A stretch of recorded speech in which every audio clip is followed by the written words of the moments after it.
If you keep shifting in your chair every 20 minutes during ranked, your chair is the problem, not your posture. I've been playing competitive games for over 12 years, and in that time I've gone through racing chairs, budget ergonomics, and premium gaming chairs, and most of them were a waste of money. So today I'm showing you exactly where each one fails, what features actually matter for long sessions, and at the end what to buy at 3 different budgets so you don't make the same mistakes I did. Now, I used gaming chairs for years and I genuinely thought that discomfort was normal. I just assumed that's what sitting at a desk for 5 hours feels like and you have to deal with it. But it wasn't the hours, it was the chair working against my body the entire time without me realizing it. If you look at the shape of your gaming chair you've got, you get these thick bolsters around the shoulders that push inward on both sides. And when your arms are forward on a mousepad, that padding is pressing your shoulders in and limiting how freely you can actually move your arm. So if you play low sensitivity and you need wide arm movements, your elbow is catching the side of the chair or you're subconsciously keeping your arm tucked in to avoid it. And here's a simple test you can do right now. Sit in your chair and do a full wide swipe like a 180 flick on a big pad. If your elbow or forearm touches anything of the chair before you finish that movement, then the chair is literally in your way and that's not support, that's restriction. Then you also get the lumbar support, which on most gaming chairs is like a pillow held on by a strap, and it shifts every single time you lean back. It doesn't sit where your spine actually curves,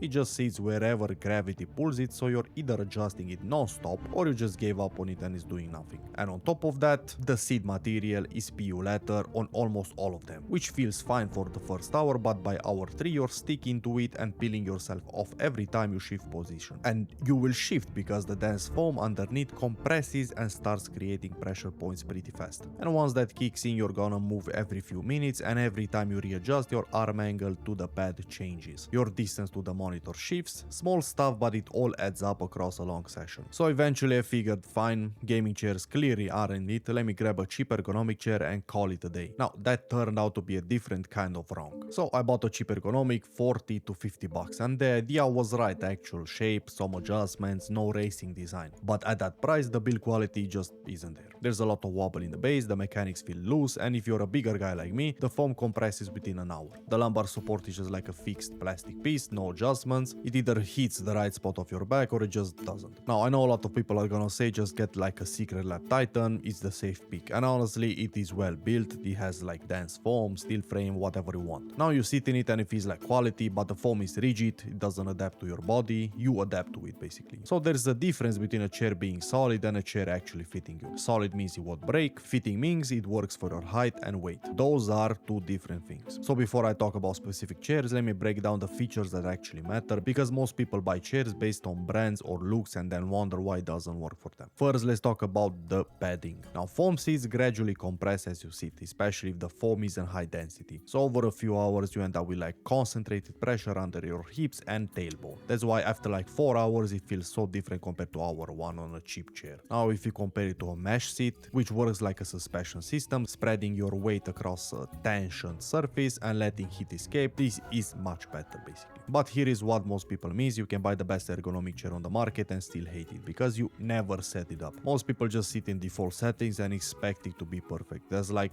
buying a mouse and never changing the DPI. A chair has to be configured for your body, and the setup is pretty simple. Feet flat on the floor, 2-3 fingers of space between the seat edge and the back of your knee, and lumbar support hitting your natural spine curve. Also elbows at the desk level without raising your shoulders. If any of those are off, even a great chair won't feel right. Now the next important thing is lumbar support, like I mentioned. On gaming chairs, pillow on a strap. On a real ergonomic chair is built into the back and adjustable on height and depth. You set it once and forget about it. And next you have seat depth. This one is critical if you're taller or bigger. If the seat is too long, it presses into the back of your knees, it kills circulation. Too short, your thighs aren't supported and all the weight goes back to your lower back. Now adjustable seat depth lets you match it to your leg length. So before you buy any chair, check for things: real height range for your body, actual lumbar support that adjusts, not a strapped pillow, seat depth that fits your leg, an armrest that reaches desk level. If the chair doesn't have all four, just skip it. Doesn't matter what brand it is. You can also look like at forward tilt. This is the feature almost nobody talks about and it's a game changer for gaming specifically. When you lean into the desk during an intense moment, on most chairs your back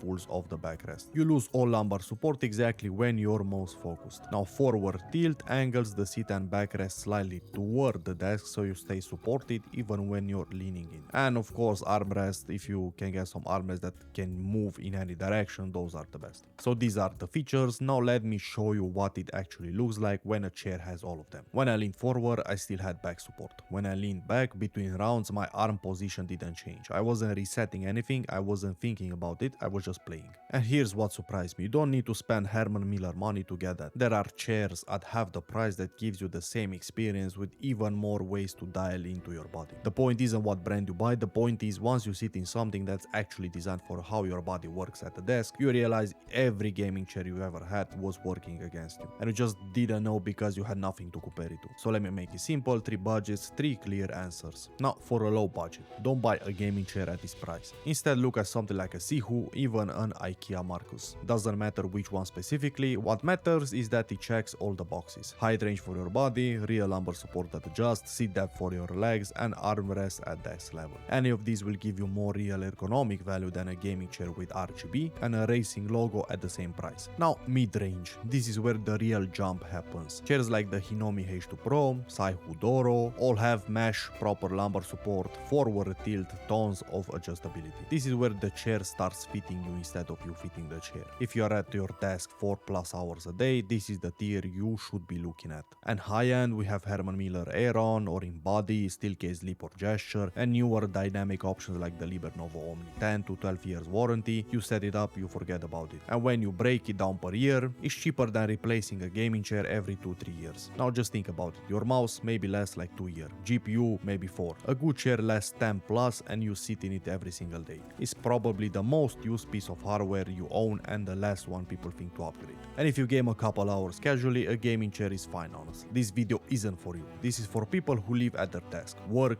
game, create 6, 7, 8, 10 hours, whatever. If that's you, your chair isn't furniture at this point, it's just like part of your setup. So drop your current chair and how many hours you sit per day in the comments. I want to see what everyone's working with. And if you want to see more gear upgrades worth your money, check out the next video.